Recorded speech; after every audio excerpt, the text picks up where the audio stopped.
ఓం మహాగణపతే నమః. మనకి గురువు ఈ అక్టోబరు 18వ తేదీ నుంచి డిసెంబర్ 5వ తేదీ వరకు కర్కటక రాశిలోకి సంచారం చేస్తున్నాడు. ఇది ఒక ముఖ్యమైనటువంటి సంచారంగా మనం చెప్పవచ్చు. దాదాపుగా 12 సంవత్సరాల తర్వాత గురువు మనకు కర్కాటక రాశిలోకి సంచారం చేస్తున్నాడు. ఈ కర్కటక రాశి అనేది గురుగ్రహానికి ఉచ్చస్థితిని ఇచ్చేటటువంటి రాశి. అంటే గురువు ఈ రాశిలో చాలా బలంగా పనిచేస్తాడు అని అర్థము. అయితే ఇది చాలా వరకు మనకు మంచి ఫలితాలను ఈ యొక్క సంచారం తీసుకుని వస్తుంది. ఎందువల్లంటే గురువు సహజంగా శుభగ్రహము, చాలా బలంగా ఉంటాడు. కాబట్టి అన్ని రాశుల వరకు చాలా చక్కటి ఫలితాలు కలుగుతాయి. ముఖ్యంగా ఈ గురుగ్రహము 49 రోజుల పాటు, అంటే అక్టోబర్ 18 నుంచి మొదలుకొని డిసెంబర్ 5 వరకు 49 రోజుల పాటు మనకి కర్కాటక రాశిలో సంచారం అనేది ఉంటుంది. అయితే ఈ దాదాపుగా చూసుకున్నట్టయితే మనకి కర్కాటక రాశి బచక్రంలో 4వ స్థానం, అంటే 4వ రాశి, 4వ ఇల్లు అని అంటాము. కాబట్టి ముఖ్యంగా గృహానికి సంబంధించినటువంటి విషయాల్లో కానీ, తల్లి గారి గురించి సంబంధించినటువంటి విషయాల్లో కానీ, ఆస్తులకు సంబంధించినటువంటి విషయాల్లో కానీ, ప్రాపర్టీస్కి సంబంధించినటువంటి విషయాల్లో, అదేవిధంగా వంశపారంపర్యంగా పూర్వీకుల నుంచి వస్తున్నటువంటి ఆస్తుల విషయాల్లో కాస్త శుభప్రదంగా మనకు ఉండేటటువంటి అవకాశం ఉంటుంది. అదేవిధంగా గురువు చాలా బలంగా ఉన్నాడు కాబట్టి శుభకార్యాలు కూడా జరిగేటటువంటి అవకాశాలు మనకు అనేకము ఈ యొక్క సంచారం వల్ల కనిపిస్తాయి. అయితే ఈ యొక్క సంచారము ప్రతి రాశి వారికి, ఏ రాశుల వారికి ఎలాంటి ఫలితాలు కలుగజేస్తుందో చూద్దాము. ఇక వృషభ రాశి వారికి కనుక చూసినట్టయితే, ఈ వృషభ రాశి వారికి ముఖ్యంగా 3వ స్థానంలో మనకు ఈ యొక్క గురు యొక్క సంచారం జరుగుతుంది. కాబట్టి స్నేహితులు, అదేవిధంగా వీరికి 3వ స్థానం ముఖ్యంగా స్నేహాలు, సోదరులు, కమ్యూనికేషన్కి సంబంధించినటువంటి విషయాలకు ఇది ప్రాతినిధ్యం వహిస్తుంది. అంటే వృషభ రాశి వారికి ముఖ్యంగా 11వ అధిపతి అయినటువంటి గురువు, అష్టమాధిపతి అయినటువంటి గురువు 3వ స్థానంలో సంచారం చేస్తున్నాడు. కాబట్టి స్నేహితుల వల్ల లాభాలు ఉండేటటువంటి అవకాశాలు వృషభ రాశి వారికి కనిపిస్తున్నాయి. అదేవిధంగా చిన్న చిన్న ప్రయాణాలు కూడా వీరికి తప్పకుండా లాభిస్తాయి. ధైర్యము అనేది వీరికి పెరుగుతుంది. అంటే 3వ స్థానము ధైర్యానికి సంబంధించినటువంటి స్థానము. ఆ స్థానంలో గురువు కూడా ఉన్నాడు, బలంగా ఉన్నాడు. ధైర్యం చేయడం వల్ల లాభాలు పొందేటటువంటి అవకాశాలు మనకు కనిపిస్తున్నాయి. అనుకోకుండా వీరికి లాభాలు తప్పకుండా కలుగుతాయి. ఎందువల్లంటే అష్టమాధిపతి గురువు కాబట్టి అనుకోకుండా వీరికి మనకు లాభాలు కలిగేటటువంటి అవకాశాలు కనిపిస్తున్నాయి. కాబట్టి వ్యాపారంలో, స్నేహితుల సర్కిల్స్లో కాస్త మనకి పాజిటివ్గానే కనిపిస్తుంది. అయితే కాస్త కొంచెం డిలేస్ కూడా, కాస్త స్నేహితుల సర్కిల్లో కాస్త విషాదానికి సంబంధించినటువంటి విషయాలు కూడా మనకి ఈ వృషభ రాశి వారికి ముఖ్యంగా గోచరిస్తుంది. ముఖ్యంగా ఈ గురుగ్రహము యొక్క సంచారం వల్ల మనము పరిహారాలు కనుక చూసుకున్నట్టయితే, ముఖ్యంగా గురుగ్రహము పసుపు రంగుకు మనకు ప్రాధాన్యత వహిస్తాడు. కాబట్టి పసుపు రంగు పుష్పాలు దానం చేయడం వల్ల ఈ గురుగ్రహం వల్ల కలుగుతున్నటువంటి ప్రతికూలమైనటువంటి ఫలితాలు మనం తొలగించుకోవచ్చు. అదేవిధంగా పసుపు రంగులో ఉన్నటువంటి పూలు లేదా పసుపు రంగులో ఉన్నటువంటి మనకి పండ్లు కానీ పూజలో కనుక మనం సమర్పించుకున్నట్టయితే చక్కటి ఫలితాలు కలుగుతాయి. అదేవిధంగా పెద్దలకు, వృద్ధులకు మనము సహాయం చేయడము, అదేవిధంగా వారికి సేవ చేసుకోవడం వల్ల కూడా ఈ గురుగ్రహం ఇచ్చేటటువంటి మంచి ఫలితాలు ఇంకా మనకు ఎక్కువగా అవుతాయి.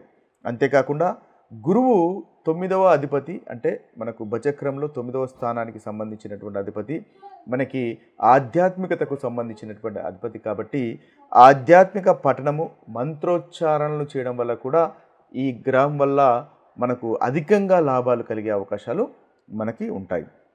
ఇక మనము రాశి ప్రకారంగా కనుక చూసుకున్నట్టయితే, మేషరాశి వారు ముఖ్యంగా మీరు పసుపు రంగు పుష్పాలను గృహంలో మీ యొక్క పూజ గదిలో కనుక ఎక్కువగా మీరు ఉపయోగించినట్టయితే చక్కటి ఫలితాలు మీకు మేషరాశి వారికి కలుగుతాయి. ముఖ్యంగా ఓం బృహస్పతే నమః అనేటటువంటి మంత్రాన్ని 108 సార్లు పఠించినట్టయితే ఈ రాశి వారికి ఇంకా అధికమైనటువంటి శుభ ఫలితాలు కలుగుతాయి. ఇక వృషభ రాశి వారికి కనుక చూసినట్టయితే, ఈ వృషభ రాశి వారికి ముఖ్యంగా 3వ స్థానంలో మనకి గురువు సంచారం అనేది జరుగుతుంది. కాబట్టి విద్యార్థులకు సంబంధించినటువంటి పుస్తకాలు కానీ ఏదైనా దానం చేయడం వల్ల చక్కటి ఫలితాలు వీళ్ళు కలుగుతాయి. అదేవిధంగా ఓం గురవే నమః అనేటటువంటి మంత్రాన్ని 108 సార్లు పఠించడం వల్ల ఈ వృషభ రాశి వారికి మంచి ఫలితాలు ఈ గురుగ్రహం యొక్క సంచారం వల్ల కలుగుతాయి. ఇక మిథున రాశి వారి కనుక చూసుకున్నట్టయితే ఈ మిథున రాశి వారికి 2వ స్థానంలో గురువు యొక్క సంచారం కలుగుతుంది కాబట్టి ముఖ్యంగా మీకు కనుక ఆర్థికమైనటువంటి ఫైనాన్స్ సంబంధించినటువంటి ఏదైనా సమస్యలు కనుక ఉన్నట్టయితే దాదాపుగా మీరు నీలం రంగు వస్త్రాలు ఎక్కువగా ధరించే ప్రయత్నం చేయండి. తద్వారా మంచి ఫలితాలు కలుగుతాయి. అయితే మంత్ర జపం చూసినట్టయితే ఓం బృహస్పతే నమః అనేటటువంటి మంత్రాన్ని 108 సార్లు ప్రతిరోజు కనుక పఠించినట్టయితే చక్కటి ఫలితాలు మనకు మిథున రాశి వారికి కలుగుతాయి. ఇక కర్కాటక రాశి వారి యొక్క ఫలితాలు కనుక మనం చూసినట్టయితే కర్కాటక రాశి వారికి 1వ స్థానంలో అంటే ఆత్మ వ్యక్తిత్వానికి సంబంధించినటువంటి స్థానంలో ఈ యొక్క సంచారము అంటే లగ్నంలో రాశిలో ఈ సంచారం అనేది జరుగుతుంది కాబట్టి వీరికి ఆలయంలో దీపాలు వెలిగించడము, ఆలయ సందర్శనాలు, అదేవిధంగా పసుపు పుష్పాలు దానం చేయడం వల్ల కూడా పసుపు పుష్పాలు దానము లేదా పసుపు రంగు సంబంధించినటువంటి వస్త్రాలు దానం చేయడం వల్ల చక్కటి ఫలితాలు ఈ కర్కాటక రాశి వారికి కలుగుతాయి. వీరు కూడా ఓం గురవే నమః అనేటటువంటి మంత్రాన్ని 108 సార్లు పఠించడం వల్ల మంచి ఫలితాలు కలుగుతాయి. సింహరాశి వారికి చూసినట్టయితే సింహరాశి వారికి 12వ స్థానంలో గురు యొక్క సంచారం కలుగుతుంది కాబట్టి వీరికి పఠించవలసినటువంటి మంత్రం కనుక చూసినట్టయితే ఓం బృహస్పతే నమః అనేటటువంటి మంత్రాన్ని 108 సార్లు పఠించండి, మీకు చక్కటి ఫలితాలు కలుగుతాయి. ఇక కన్యా రాశి వారికి ముఖ్యంగా లాభస్థానంలో ఈ గురు యొక్క సంచారం అనేది ఉంటుంది. వీరికి ముఖ్యంగా పసుపు రంగు వస్త్రాలను దానం చేయడం వల్ల మంచి ఫలితాలు ఈ రాశి వారికి కలుగుతాయి. వీరు చదవాల్సినటువంటి మంత్ర జపము ఓం గురవే నమః అనేటటువంటి మంత్రాన్ని జపించడం వల్ల వీరికి చక్కటి ఫలితాలు కలుగుతాయి. ఇక తులారాశి వారి కనుక చూసినట్టయితే తులారాశి వారికి 10వ స్థానంలో గురువు యొక్క సంచారం కలుగుతుంది. వీరికి ముఖ్యంగా ఓం బృహస్పతే నమః అనేటటువంటి మంత్రాన్ని 108 సార్లు పఠించండి. అదేవిధంగా విష్ణు సహస్రనామం పఠించండి, మహావిష్ణువును ఆరాధించండి. తద్వారా చక్కటి ఫలితాలు ఈ రాశి వారికి కలుగుతాయి. ఇక వృశ్చిక రాశి వారి కనుక చూసినట్టయితే వృశ్చిక రాశి వారికి 9వ స్థానంలో ఇది మనకు గ్రహ సంచారం జరుగుతుంది. ఆధ్యాత్మికతకు అదేవిధంగా విద్యకు అంటే హయ్యర్ స్టడీస్కి సంబంధించినటువంటి మనము స్థానంగా చెప్తాం కాబట్టి వీరు ముఖ్యంగా విద్యార్థులకు ఉపయోగపడినటువంటి వస్తువులను దానం చేయడం వల్ల చాలా చక్కటి ఫలితాలు ఈ రాశివారు పొందగలుగుతారు. అదేవిధంగా సూర్యుని ఆరాధించడం ద్వారా విష్ణు భగవానుని ఆరాధించడం వల్ల వీరికి చక్కటి ఫలితాలు కలుగుతాయి. వీరు చేయవలసినటువంటి మంత్ర జపము ఓం గురవే నమః అనేటటువంటి మంత్రాన్ని జపించడం వల్ల మంచి ఫలితాలు వీరికి కలుగుతాయి. ఇక ధనుసు రాశి వారి కనుక చూసినట్టయితే ఈ ధనుసు రాశి వారికి ముఖ్యంగా ఓం బృహస్పతే నమః అనేటటువంటి మంత్రాన్ని 108 సార్లు రోజు జపించడం వల్ల వీరికి మంచి ఫలితాలు కలుగుతాయి. పసుపు రంగు వస్త్రాలు ముఖ్యంగా దానం చేయడము, ఉపవాసం ఉండడం వల్ల కూడా ఈ ధనుసు రాశి వారికి చక్కటి ఫలితాలు. ఇక మకర రాశి వారి యొక్క ఫలితాలు కనుక మనం చూసినట్టయితే మకర రాశి వారికి ముఖ్యంగా 7వ స్థానంలో ఈ యొక్క సంచారం అనేది జరుగుతుంది కాబట్టి ఓం గురవే నమః అనేటటువంటి మంత్రాన్ని మీరు పఠించండి, చక్కటి ఫలితాలు మీకు కలుగుతాయి. ఇది ఒక పరిహారంగా మనకు ఉపయోగపడుతుంది. ఇక కుంభరాశి వారు చేయవలసింది కనుక చూసినట్టయితే కుంభరాశి వారు ముఖ్యంగా వీరు చదవాల్సినటువంటి మంత్రం చూసినట్టయితే విష్ణు సహస్రనామం పఠించండి, చాలా చక్కటి ఫలితాలు ఈ రాశి వారికి కలుగుతాయి.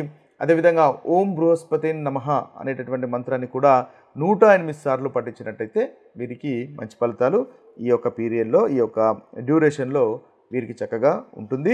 ఇక మీనరాశి వారు కనుక చూసినట్టయితే మీనరాశి వారు ముఖ్యంగా పసుపు రంగులో ఉన్నటువంటి ఆహార పదార్థాలు దానం చేయడము లేదా పసుపు పూలతో భగవంతుణ్ణి ఆరాధించడం వల్ల ఈ మీనరాశి వారికి చక్కటి ఫలితాలు కలుగుతాయి. ఇవి స్థూలంగా 12 రాశుల వారికి ఈ గురుగ్రహం యొక్క సంచారం వల్ల కలిగేటటువంటి ఫలితాలు. మరొక వీడియోలో మరొక ఫలితాలతో కలుద్దాము. అంతవరకు సెలవు. సర్వే జన సుఖినో భవంతు, సర్వే సుజన సుఖినో భవంతు.